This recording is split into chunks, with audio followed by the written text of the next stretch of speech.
Allah itu, kata Rasulullah bilang gini, Allah itu kadang-kadang mendengar seorang hambanya nyeletuk nggak sengaja, tetapi celetukan hambanya itu membuat Allah menyala cintanya kepada hamba itu, sehingga semua masalahnya oleh Allah langsung diselesaikan dan rezekinya dilimpahkan. Tapi Allah kadang-kadang juga mendengar celetukan hambanya membuat dia sakit hati, sehingga saat itu juga rezekinya ditutup dan dipersulit hidupnya. Nah, awakmu milih ndi sakarepmu. Nah, Allah ngomong seperti itu menurut Rasulullah, terutama dalam ketika momentumnya adalah hujan turun. Jadi jangan ada yang mengeluh hujan turun, bahwa Anda kerepotan, bahwa Anda kesulitan, itu berkah juga. Kesulitan itu berkah. Kalau Anda tidak pernah mengalami kesulitan, Anda tidak pernah menjadi dewasa. Kan gitu ya. Jadi kalau ada hujan turun, itu langsung saja Masya Allah, Masya Allah, Alhamdulillah, Alhamdulillah, Alhamdulillah gitu ya.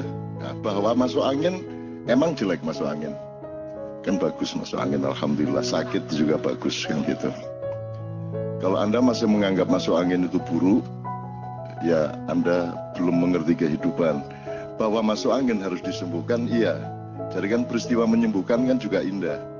Dan syaratnya keindahan menyembuhkan adalah ada sakit dulu. Maka sakit itu adalah persyaratan keindahan, kan gitu.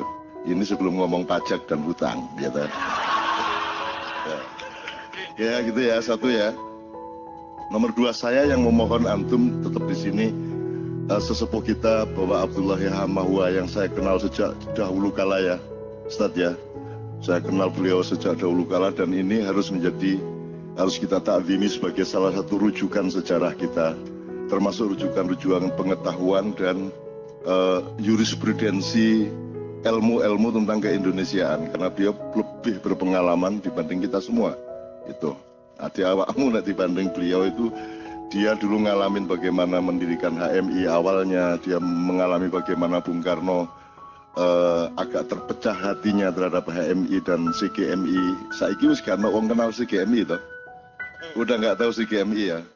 Ya gimana, itu musuh utamanya dulu adalah CGMI dan GMNI separuh gitu ya, dan seterusnya. Tapi nggak usah saya ceritakan karena Anda sudah lelah bermusuhan dengan macam-macam, sehingga tidak usah saya ceritain bermusuhan. Nomor dua, jadi sekali lagi soal mengeluh tadi, tidak ada gunanya mengeluh itu. Yang ada bersyukur saja, meskipun belum masuk akal. Jangan khawatir, nanti Anda akan ketemu bahwa dia rasional, bahwa bersyukur itu rasional. Jadi tidak usah faham dulu baru bersyukur saja dulu supaya Anda faham. Jadi ini logika-logika yang dia keluhkan tadi itu tidak akan tercapai karena kalau tidak ada manusia Indonesia baru yang mencoba memperbaiki kembali logikanya. Jadi alhamdulillah Ma'iyah ini, saya sudah melihat bulan-bulan terakhir ini yang disebut qaumun akhir. Jadi Allah tidak perlu menghancurkan bangsa Indonesia untuk kemudian dikasih kaum yang baru, umat yang baru untuk membangunnya. Di tengah kehancuran ini juga sudah lahir manusia baru seperti Anda, seperti Arek Gendeng Malang Budi Setiawan Iku Mangsa Piturute. Itu manusia baru, itu hibrida baru Indonesia.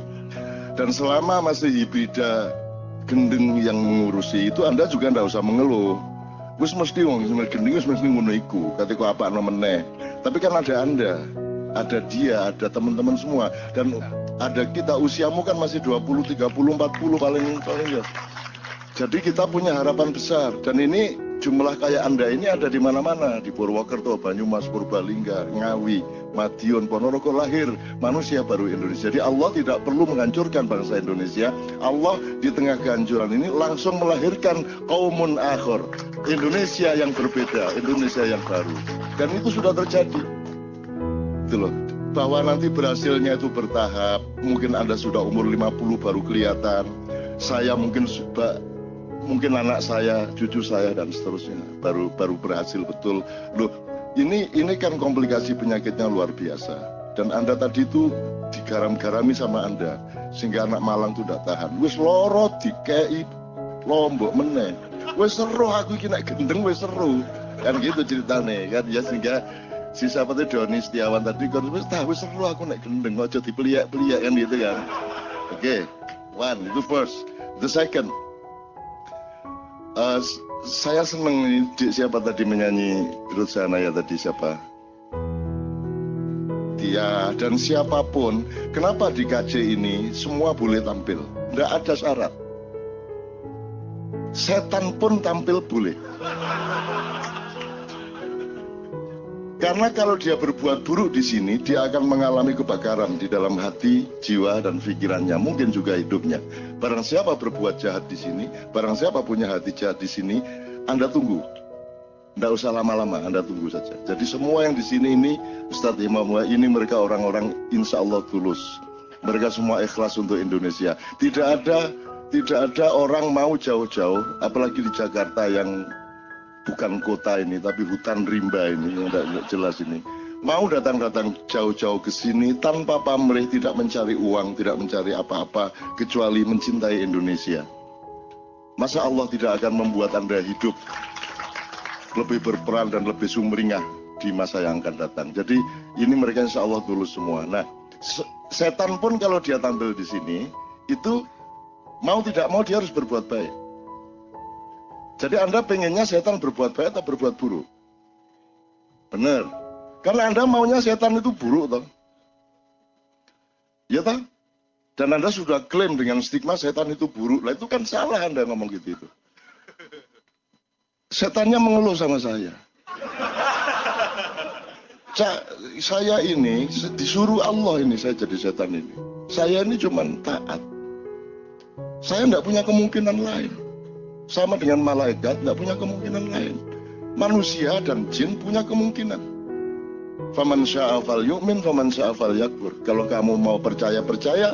Kalau mau khianat, khianat. Kalau kamu mau baik, baiklah. Kalau mau buruk, buruklah dengan resiko masing-masing. Kita punya demokrasi dari Allah. Setan tidak punya. Lebih beruntung mana Anda apa setan? Kan lebih beruntung Anda. Makanya saya itu tidak tega sama setan. Kalau sholat, kalau saya kebetulan jadi imam, saya tidak ngomong, ayo softnya dirapatkan supaya tidak diisi setan. Saya tidak tega.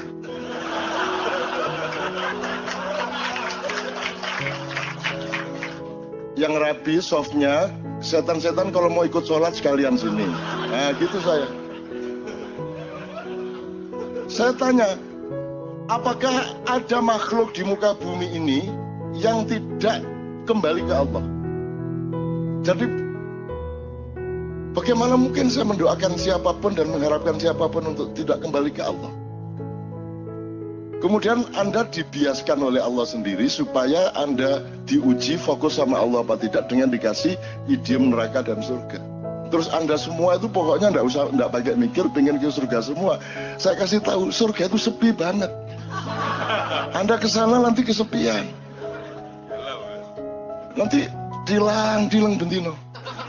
Isinya cuman siapa? Paling Hizbut Tahrir, MTA,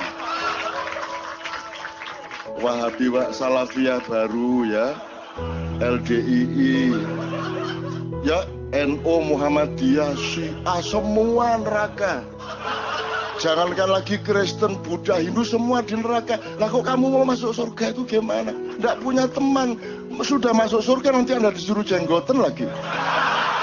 Iya coba. Bener nggak?